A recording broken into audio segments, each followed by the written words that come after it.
እመጓ ደራሲ አለማየሁ ዋሴ እሸቴ፣ ተራኪ ተፈሪ አለሙ።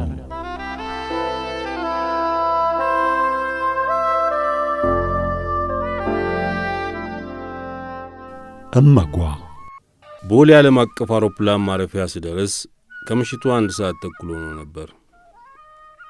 ከመኪና እንደወረድኩ ሻንጣዎቼን አውርጄ ለእነርሱ በተዘጋጁ ጋሪዎች ላይ አድርጌ እየገፋሁ ወደ ውስጥ በፍጥነት ገሰገስኩ። ከዚህ በፊት ዓለም አቀፍ በረራ አድርጌ ማላቅ እስከሚመስል ድረስ ከነበርኩበት የመቸኮልና ግራ የመጋባት ስሜት ውስጥ የመለሰኝ አንተን እኮ ነው አስማም እንዴ ትኬትን አሳይ እኮ ነው የምልህ የሚለው ቁጣን ያዘለ የአንድ የሴኩሪቲ ንግግር ነበር። ከሐሳቤ በፍጥነት ተመልሼና ደንገጥም ብዬ ይቅርታ ጠይቄ ትኬቱን ከፓስፖርቴ ጋር በአንድነት ሰጠሁት። እያዳመጥክ አትሄድም እንዴ? ምን ሆናል? በማፈር ስሜት ሆኜ ይቅርታ ስጠይቀው ትኬቱን በፓስፖርቴ ውስጥ አድርጎ ፊቴን አተኩሮ እያየ መለሰልኝ። ምን ሆኜ ነበር እያልኩና ራሴን እየወቀስኩ ስገባ ነበር ቦሌ ድረስ ያደረሰኝን ተክሌን እንኳን ሳልሰናበተው እንደገባሁ ያስታወስኩት። ከሐሳቤ ራሴን እንደምንም አረጋግጬ የበር ላይ ፍተሻውን አልፌ ወደ ውስጥ በመዝለቅ ካሉት የመንገደኞች ማስተናገጃ ዴስኮች ወደ አንዱ ወረፋዬን ጠብቄ ጠጋልኩ። ጤና ይስጥልኝ፣ ወዴት ነው የሚሄዱት? አለችኝ ወጣቷ የአየር መንገድ ሠራተኛ። ወደ ዋሽንግተን። ፓስፖርቴንና ትኬቴን ሰጠው። ቪዛና ትኬቱን ከመረመረች በኋላ የኮምፒውተሩን ቁልፍ እየነካካች የት ነው የሚያርፉት? ለጊዜው ማረፊያዬን አላወቅኩትም። እዛው ስደርስ ሆቴል ፈልጌ ነው የማርፈው። ከጉዞ በፊት ማረፊያዎትን ካላወቁ ሲስተሙ ቦርዲንግ ፓስ ወይም መሳፈሪያ ቅጽ ለማውጣት አይችልም። እንዴ ታዲያ ያላዘጋጀሁትን አሁን ባለቀ ሰዓት ምን አደርጋለሁ? አዝናለሁ። ምናልባት ዘመድ ወይም ጓደኛ ዋሽንግተን ካለዎት ስልክ ደውሎ አድራሻ መቀበል ይሻላል። ኧረ ምንም የማውቀው የለኝም። ስም ባስታውስም ስልክ የለኝም። ባውቅስ ድንገት ደውዬ ልመጣ ነው የቤትን አድራሻ ስጠኝ ብል ምን ይባላል አልኩኝ በሐሳቤ። እዛው እንደ ቆንኩ በሐሳብ መንጎዴን አይታ ይቅርታ ሌላ መንገደኛ ማስተናገድ ስላለብኝ ቦታውን ቢለቁልኝ አለችኝ በታላቅ ትሕትና። እሺ አልኩና ቀልጠፍ ብዬ ወደ ኋላ ፈገፈኩ። ወዲያው አንድ ዘዴ መጣልኝ። በእጄ ያለው ሞባይል ሽቦ አልባ ወይም መደበኛ ስልክ ባለበት አካባቢ ኢንተርኔት ማየት ያስችላል። ወዲያው ዋሽንግተን ፕላስ ሆቴል የሚል ጻፍኩና ጉግልን እንዲፈልግ ገፋሁት። ወዲያው በርካታ ሆቴል እስከ አድራሻው ይዞ ብቅ አለ። አንዱን መረጥኩና ወደ ካውንተሩ ጠጋ ብዬ አንዱን አድራሻ ነገርኩ።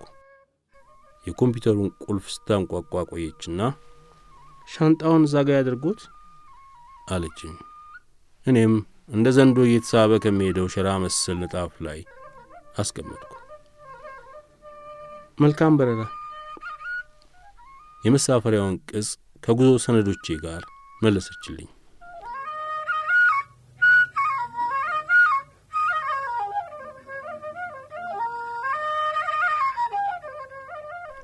የእጅ ሻንጣዬን ይዤ ለበረራ ወደምጠባበቅበት ውስጠኛው ክፍል እያመራሁ አሁን ኢንተርኔት ባይኖር እውነት ሊያስቀሩ ይኖራል አልኩኝ ለራሴ።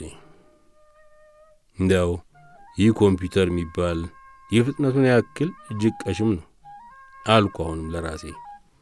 ነገሩ ኮምፒውተሩ ምን አደረገ? እንዲሰራ ወይም እንዳይሰራ ያደረጉት ፕሮግራመሮቹ ናቸው። በቃ ይሄ ሰለጠነው ዓለም ከቴክኖሎጂው ጋር ከናሰራር ድክመቱ እኛም ጋር ሰተት ብሎ ገባ ማለት ነው። የህሊና ውስጥ ጥያቄ ነበር። በምዕራቡ ዓለም ቴክኖሎጂውና የሰለጠነ አሰራሩ እንዳለ ሆኖ እንዲህ አይነት የሰብአዊነት እሴቶችን ማጥፋቱ ግን ከባድ ዋጋ እያስከፈላቸው ነው። አሁን በዚህ ፕሮግራም መሰረት ኮምፒውተሩ ሰዎችን የሚያውቃቸው እንደ ቁጥር ነው። የሚጠይቀውን ስሰጠው ይፈቅድልኛል፣ ካጣም ይከለክለኛል። አለቀ በቃ።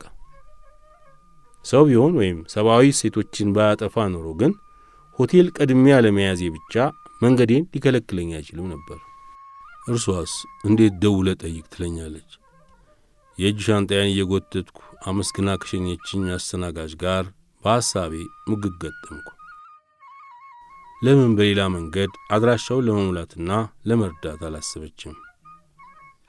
በቃ ሰውም እንደ ኮምፒውተር ሰብአዊነቱን ሊተወው ነው ማለት ነው። ምዕራቡ ዓለም የተጎዳው አንዱ በዚህ ነው። አሸባሪዎች ሳይቀር የኮምፒውተር ፕሮግራሞቻቸውን ውስንነት ስለሚያውቁ ልክ እኔ እንዳደረግኩት ከበይነ መረብ አስሰውና ኮምፒውተሩ የሚጠይቃቸውን ሰጥተው አልፈው የሚፈልጉትን አደጋ ለማድረስ የሚችሉት የዘመናዊና ቴክኖሎጂ አገዝ ሥራዎች ሰብአዊ እሴት ማጥፋታቸውን እንደ በጎ አጋጣሚ በመጠቀማቸው ነው። ታዲያ ይህ አሰራር እንዳለ እኛ ጋር እየተገለበጠ መምጣቱስ ምን አደጋ ይኖረው ይሆን? ከቀጥታ አደጋቸው ደግሞ ሰውን ራሱ ሰብአዊ እሴቱን እያጠፉ መሄዳቸው የበለጠ እያሳሰበኝ ቀሽምነቱንም ከኮምፒውተሩ ወደ ሰዎች አስተላልፌ ወደ ውስጥ ገባው።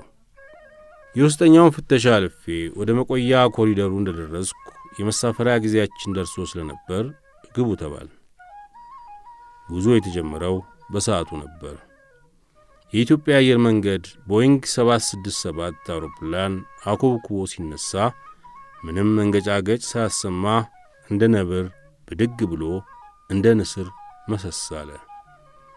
ከዚያም ከፍታውን በፍጥነት እየጨመረ የግራ ክንፉን ወደ ታች የቀኝ ክንፉን ወደ ላይ አሰይፎ ተንደርድሮ ከተነሳበት ሰሜን ምስራቅ አቅጣጫ ቀስ በቀስ ወደ ግራ ዞር በማለት አንዳች የደስደስ ስሜት እየለገሰን ደመናውን እየሰነጠቀ የሰሜን አቅጣጫን ይዞ ወደ ባህር ዳር ከዚያም በካርቱም አድርጎ ወደ ሮም ይከንፍ ጀመር።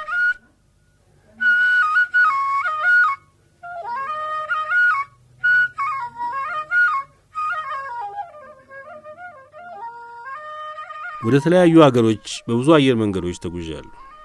በኢትዮጵያ አየር መንገድ ስጓዝ ግን የሆነ ደስታና ክብር ይሰማኛል። በተለይም የአብራሪዎቹ ብቃት። ምንም እንኳ እንደኔ ያለ ለአውሮፕላን በረራ ግምገማ ማይም የሆነ ሰው አስተያየት ሊሰጥ የሚችለው ሲያርፍና ሲነሳ ለተሳፋሪዎች ከሚሰጠው ምቾትና ድምፅ ያላለፈ ቢሆንም እርሱ ራሱ በአብራሪዎቹ ብቃት ላይ ከፍተኛ መተማመን ስለሚፈጥርብኝ ሁልጊዜም ደስታና ክብር ይሰማኛል። አንዳንዱ እኮ ሲያስነሳው መንጭቆና አፍገምግሞ ስለሆነ ከተነሳም በኋላ ተጋይቶና ነጥሮ እንደሚመለስ ኳስ ከፍ ዝቅ ሲያደርገው በአየር ላይ ሳይሆን በኮረኮንች መንገድ ላይ የሚነዳ አሮጌ መኪና ያስመስለዋል። ሲያሳርፈው ደግሞ የጣለው ሁሉ ይመስላል። በኢትዮጵያ አየር መንገድ አብራሪዎች ግን እንዲህ ያለ ነገር ገጥሞኝ ስለማያውቅ ሁሌም ደስታ ይሰማኛል። አንዳንድ ጊዜማ በሌላው ሙያና ሥራ ያጣነውን ሙያን በብቃት መፈጸም እነርሱ ያካካሱልኝ ሁሉ ይመስለኛል።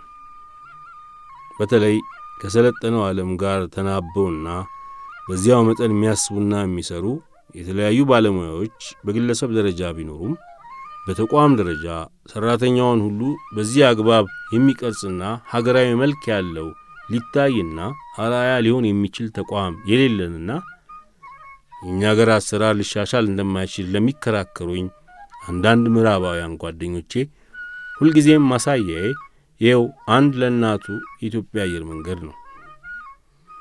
ውስጣዊ አሰራሩን ቀርበን ለማየት ድል ባይኖረንም አየር መንገዳችን እንደ ምሳሌ ሲነሳ ግን ብዙዎች ከክርክራቸው ጋብ ስለሚሉ ያስደስተኛል።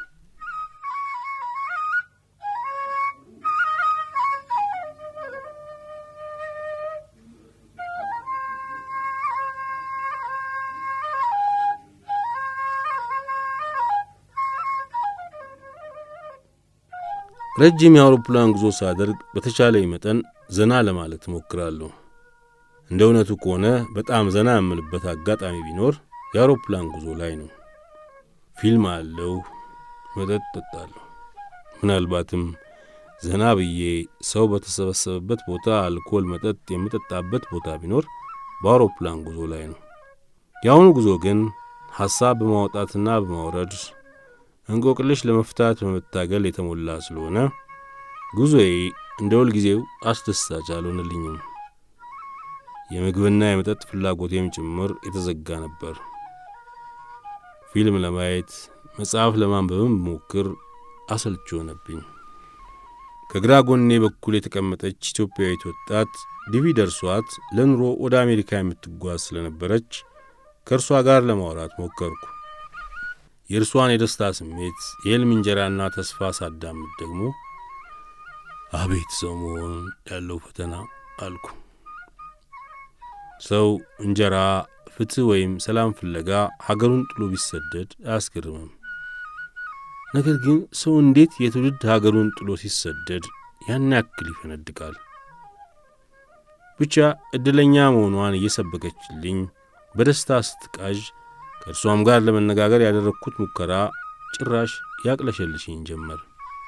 በሐሳብ እየነጎድኩ በምናብ ዓለም ውስጥ ከገባሁበት ክርክርና ውይይት ወጥቼ ከመጽሐፍ ንባብና ከፊልም ተለይቼ ምናልባት የተሻለ ይሆናል ብዬ ከጎኔ ከተቀመጠችው እህቴ ጋር የጀመርኩት ውይይት እንዲህ ያስጠላኝ መንገዴን የበለጠ አሰልች ያደረገው። ልረሳው የምፈልገው በውስጥ ያዘልኩትና ገና ኤርፖርት ስደርስ ጀምሮ በሐሳብ ባህር ያሰመጠኝ ሐሳብም እንደናፈቁት ወዳጅ ፊቴ እየመጣ ድቅን ይል ጀመር። እንዲሁ ከራሴ ጋር ስታገል ከአዲስ አበባ ከተነሳን የ5 ሰዓታት ጉዞ በኋላ አውሮፕላኑ ሮም ሊዮናርዶ ዳቪንቺ አውሮፕላን ጣቢያ ያረፈና ትንሽ መለስ አደረገኝ። ከ45 ደቂቃ ቆይታ በኋላም ጉዞአችንን ወደ ዋሽንግተን ዲሲ አደረገን። ከሮም ከተነሳን ከ8 ሰዓታት በረራ በኋላ አትላንቲክን አቋርጠን ዋሽንግተን ዲሲ ዳላስ ኢንተርናሽናል ኤርፖርት ደረስን። በአገሩ ሰዓት አቆጣጠር ከጠዋቱ 8 ሰዓት ተኩል ነበር። ግዙፉ አውሮፕላን መሬት ላይ ሳይሆን ውሃ ላይ እንዳረፈ ሁሉ ሳይንገጫገጭ አስፋልቱ ላይ ተንደርድሮ ቆመ። ተሳፋሪው እንደተማከረ ሁሉ አንድ ላይ አጨበጨበ። ከአውሮፕላኑ ስንወርድ በሐሳብ ሲወጣ ሲወርድ የደከመ ሰውነቴን ከውስጤ በተደበቀው ጉጉት አጠንክሬ በወጣም ፓስፖርትና ቪዛ ለማሳየት ረጅም ሰልፍ ጠበቀን። ወረፋዬ ደርሶ ወደ ካውንተሩ ጠጋ ብዬ ፓስፖርቴን ሰጠው።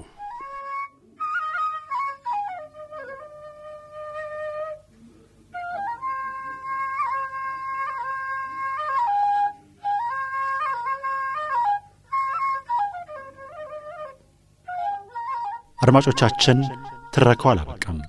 ቀጣዩን በነገው ያዘቦት ተረክ ፕሮግራማችን ይዘን እንቀርባለን።